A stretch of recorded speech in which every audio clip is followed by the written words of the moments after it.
Всем привет, друзья! С вами Женя Лев. И сегодня я вам покажу, как сделать ходячий огонь на время. Это уже, наверное, все догадались, как.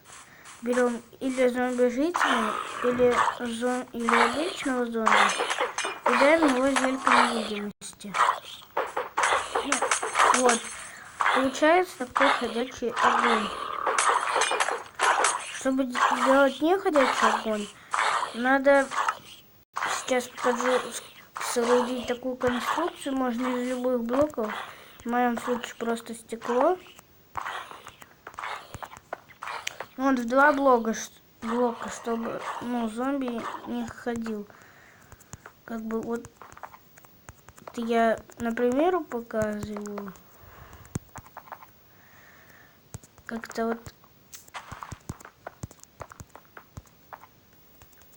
вот так вот. Теперь ставим зомбаря-жителя, кидаем в него невидимость.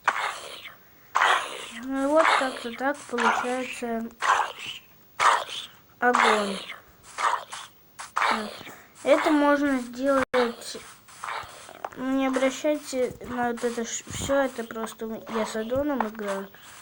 Это можно сделать, если нужен на время огонь, вот. И еще в других случаях. Вот. Как-то так получается. Ну вот, огонек. И еще кое-что. Если кто не знал, если зомби кидать зелья исцеления, тогда они будут умирать. Да.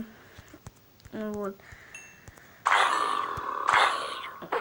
Вот такой вот костер получился. На этом все. Всем пока.